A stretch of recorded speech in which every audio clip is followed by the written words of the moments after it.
Good morning. I want to talk to you about how I was bamboozled into talking to 150 people. When I say bamboozled, led astray, tricked, okay? So grateful. Pros reached out to me and asked me to speak on a panel. Remember? Panel. What does panel evoke in you? Panel evokes several individuals sitting, discussing things, several people, a panel. So I know you're going to be like, I don't know where this is going, but I'm confused. The panel was this Thursday. We go have a call to go over day of show. So I'm on the call. I'm looking on the call. There's people from pros. There's me and my team, and another lady that I don't know. I'm looking around. Like, where's the people? Okay. Uh-huh. So as we talk, it comes to my attention that there are no people. I am the people. When I tell you, I got off the phone and I called my daughter and I called my best friends and I was like, that panel that I'm going to be on. And my friends were like, we should come. We want to come. And I was like, no, it's just, I've done this before. I'm grateful, but I've done it before. You don't have to fly here, drive here to come to the panel. Because I've been on a panel when Michaela Pavone invited me for like pivoting over 40. I was so grateful. And there was a panel. There was like 6 of us on the stage. Then I did with Maya Winston, and there was a panel. There was like 4 of us on stage. Then I went to Raina and I spoke there, and there was like 6 of us. So I'm thinking a panel. Let me tell you why that's freaking me out. Because I use a panel as a way to hide. Because if it gets too heavy, then it's somebody else's turn. They're jumping around. You don't have to carry a whole thing. So I get off this call. I am like in turmoil because this is a lot of pressure. I'm like, are 150 people? Are 150 people going to show up? 150 people going to show up to talk to me, to hear me talk? 100. What did you bribe them with? This clearly had to be free. There had to be a gift with purchase or something, like, because this doesn't make any sense. So the day of, I am literally thinking I'm having a stroke. Like, I'm not trying to make light of it. I thought I was having a stroke. My arm was hurting. I was like, I'm having palpitations. I don't know what I'm going to do. One thing I'm going to do is have a look, though. So it's time. So we get to Brooklyn.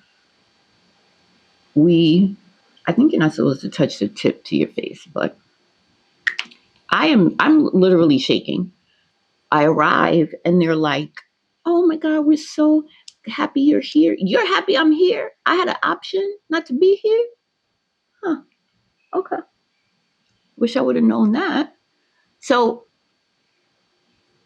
I get myself ready backstage. And it's so ironic because before they were like, do you need glam? No, I'm just sitting on a panel. I should have took all of the options because you tricked me, Helen. So it's time to go out. I'm walking amongst the people, and there's people that don't even know who I am. And I'm like, now I'm really torn up because you came here, I think, with some expectations. A lovely person that is going to be asking me the questions, Elisa Goodkind, is a professional at this. Like, she is, you have to go to her page, style like you. And I am shaking when they call my name and I sit there and I'm shaking and I'm like, oh my God. I forgot my vitamin C. I'm going to put it on anyway. I don't think I'm supposed to. And so we get up there and she starts asking me questions and I'm in the zone. You know what I mean? Like, I'm in the zone. We're laughing. We're having a good time. And one of the questions she asked me is like, like, is this age and like, what are you doing and what are you doing? And one of the things I thought about is that I was struggling with my why. Like, what is the purpose of this, standing in front of a wall with an outfit?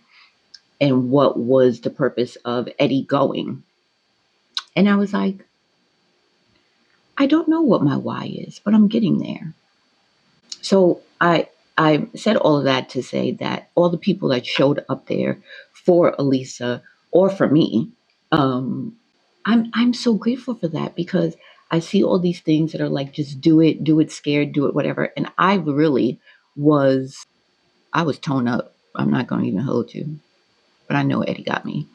And after, people came up to me, and it was important to me that people came up to me not in the way you may think, in the way that there were like 8 young girls, and when I say young girls, like in their 20s, that waited for me and talked to me, and were saying that they wish they had brought their mom, and they really made them think about things, and it made them feel better, and all shapes and colors, and were wanted to talk to me. And women my age, women older, they just wanted to come and talk and say how it was important to hear that, to talk about the change, to talk about moving on after this tragedy, to talk about that there's no expiration date on your style. And it was so important to me, that I actually did it, that when it was over, and it was so funny because every time I do these things, I cry. Literally, I cry. And my daughter's always like, oh God.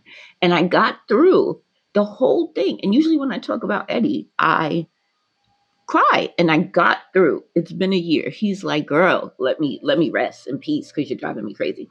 And I got through, and until the last part, and they were like, I said, I wish that my daughter could see herself the way I see her.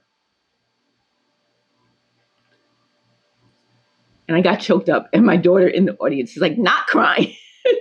So it was what I needed, but it's important.